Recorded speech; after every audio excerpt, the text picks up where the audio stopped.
Assalamualaikum warahmatullahi wabarakatuh. Pada kesempatan ini kami akan melakukan tutorial penjadwalan proyek menggunakan Microsoft Project dengan studi kasus proyek pembangunan gedung inspektorat di Kota Yogyakarta. Sebelumnya, perkenankanlah kelompok kami untuk memperkenalkan diri. Yang pertama ada Selna Salawati, lalu yang kedua Rimadila Rizky Lina Uliamara, dan yang terakhir adalah Sulistiarini.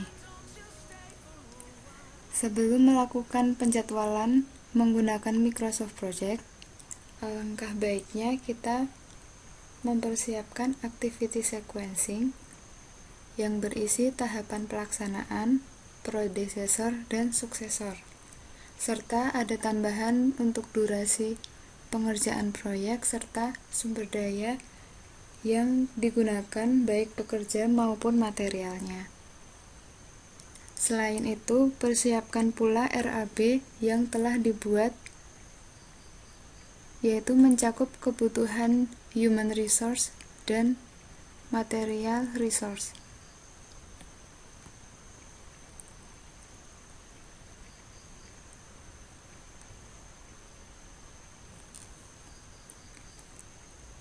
Jika sudah siap semua, kita mulai pengerjaan pada software Microsoft Project. Kita buka dulu Microsoft Project-nya. Lalu kita pilih Blank Project untuk memulai project baru. Nah, di sebelah kiri terdapat menu toolbar, lalu di tengah ini merupakan lembar pendefinisian jadwal proyek atau task sheet. Di sampingnya terdapat Gantt chart, di mana Gantt chart ini secara otomatis terisi ketika kita telah mengisikan aktivitas proyek pada bagian task sheet. Kemudian di atas ini merupakan timeline yang dapat kita geserkan untuk melihat Gantt chart yang telah jadi. Nah, pertama kita definisikan tahapan apa saja yang ada, mulai dari pengerjaan proyek dimulai hingga gedung dapat digunakan. Tahapan-tahapan tersebut akan didefinisikan pada task name. Kita dapat menulisnya manual atau dengan menyalin dari file lain.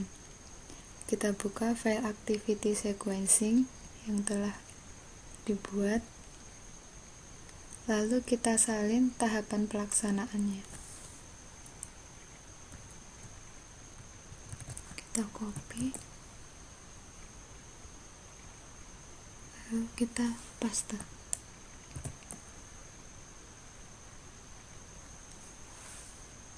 Di sini tahapan-tahapan yang ada masih dalam satu level yang sama, yaitu level 1. Padahal perencanaan umum dan perencanaan teknik merupakan level 2 dari tahapan merencanakan proyek. Dari sini perencanaan umum dan perencanaan teknik akan kita buat dia menjadi level 2, yaitu dengan indentas. Begitu juga dengan tahap-tahapan yang lain.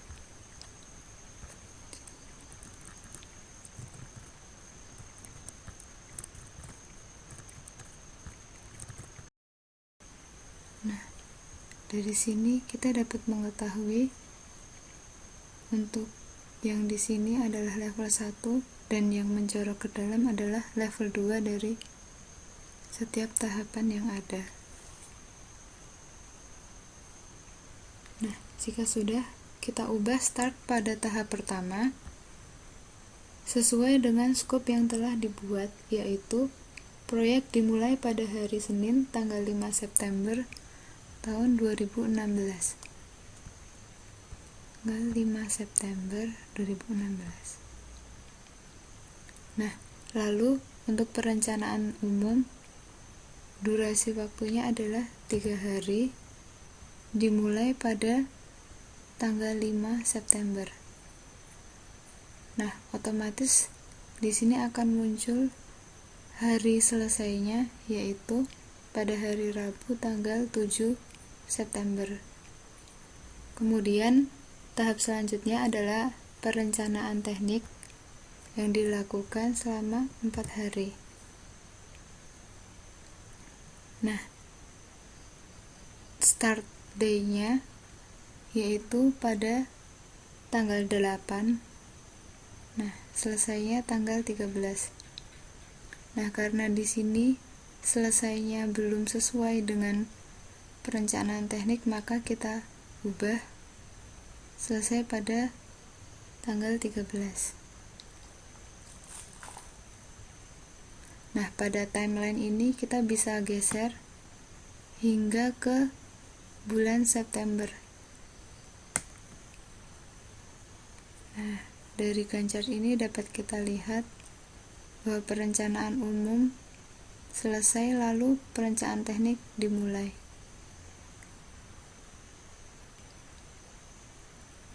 Nah, dari activity sequencing yang telah ada, diketahui bahwa perencanaan teknik memiliki predesesor perencanaan umum. Maka, pada bagian predesesor perencanaan teknik, kita isi dengan angka 2 karena perencanaan umum berada pada urutan kedua. Nah, otomatis pada Gantt chart akan muncul tanda panah seperti ini. Kemudian kita definisikan durasi setiap tahapan pada tahapan-tahapan selanjutnya. Nah, setelah semua tahap terdefinisikan serta predesesornya sudah diisikan, kita dapat melihat Gantt chart-nya. Untuk timeline-nya ini bisa kita perluas jangkauannya. Nah, di sini kita dapat melihat Gantt chart dari proyek pembangunan gedung inspektorat di Yogyakarta. Nah, setelah itu kita masukkan kebutuhan sumber daya di resource sheet. Sini kita buka resource sheet. Nah, karena kita sudah memiliki file RAB, kita copy paste saja untuk nama resource-nya. Kita buka filenya di RAB. Nah, kita mulai dari human resource-nya, dari project manager hingga helper. Kita copy,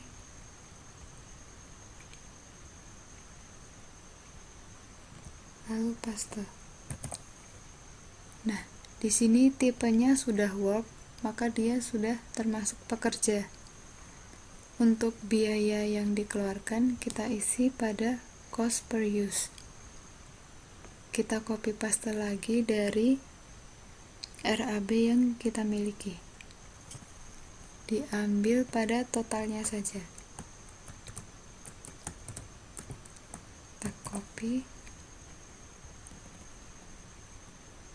kita masukkan di cost per use, paste.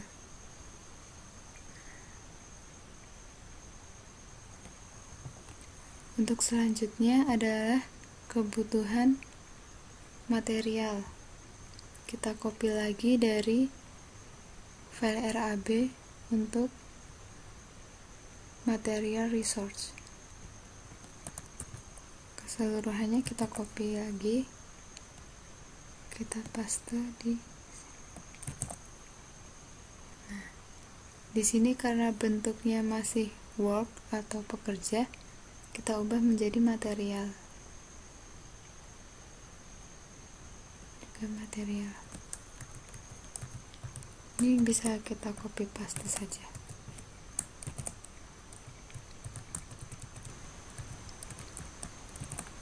Nah, pastikan keseluruhannya sudah terganti yang material. Nah, kemudian kita isikan biaya yang dikeluarkan pada standar rate. Kita buka lagi file RAB-nya. Untuk memudahkan, kita ambil harga totalnya saja. Kita copy.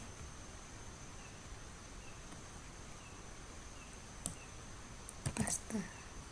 Nah, seperti ini. Jika sudah, kita kembali ke Gantt chart-nya.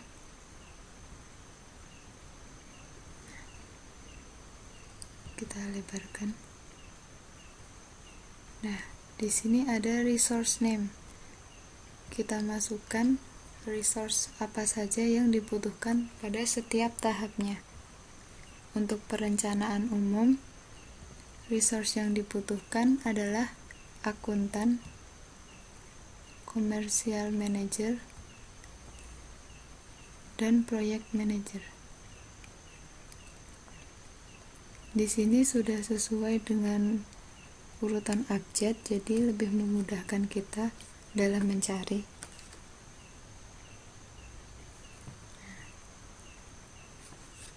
Lalu untuk perencanaan teknik, engineering manager.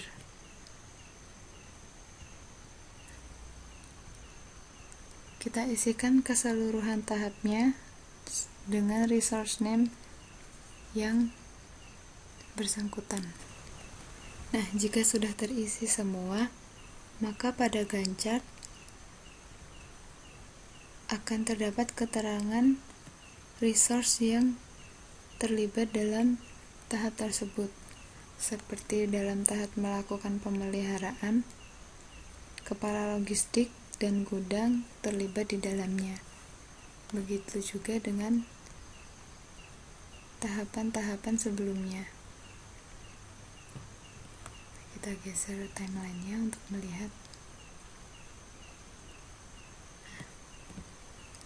Selain itu, kita dapat melihat critical path network-nya di network diagram. Nah, di sini kita dapat melihat critical path network-nya. Nah, gambarnya seperti ini.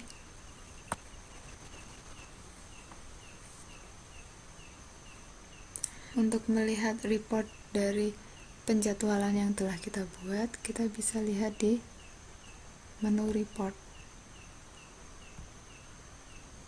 Lalu kita buka visual report.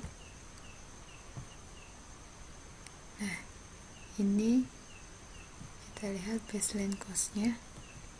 Langsung saja kita view. Klik view.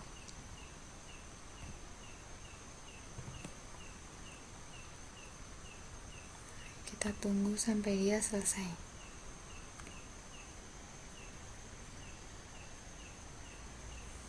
Nah,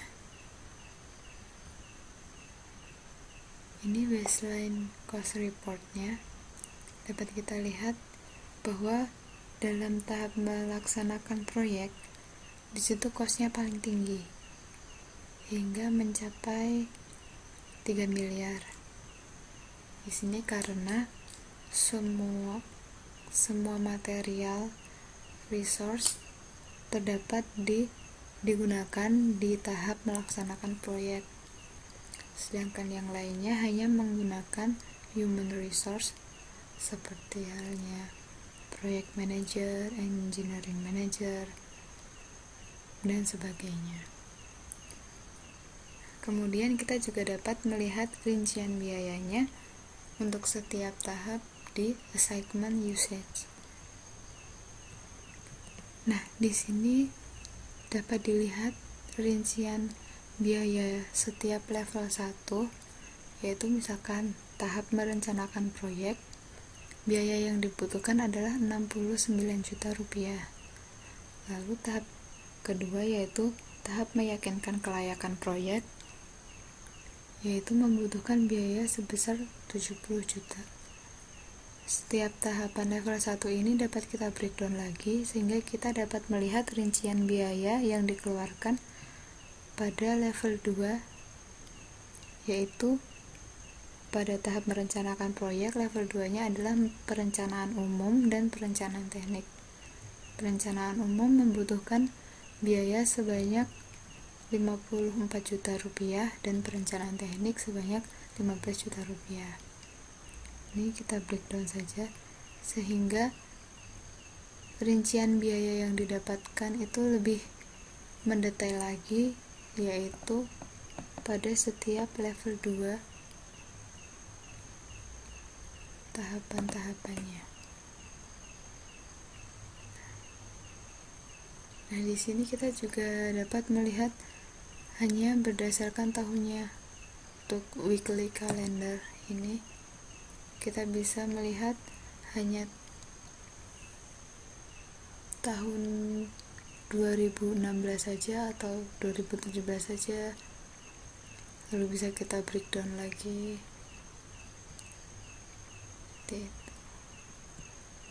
Nah, di sini kita juga dapat melihat grand totalnya atau biaya keseluruhan yang dibutuhkan dalam proyek membangun gedung inspektorat Yogyakarta ini, yaitu sebesar Rp3.706.356.000. Nah, sekian tutorial pendefinisian penjadwalan proyek menggunakan Microsoft Project dari kami. Selain untuk memenuhi tugas besar mata kuliah manajemen proyek, semoga tutorial ini dapat membantu teman-teman yang ingin menggunakan Microsoft Project dalam penjadwalan proyeknya. Apabila ada kekurangan dan kesalahan kata, kami mohon maaf. Wassalamualaikum warahmatullahi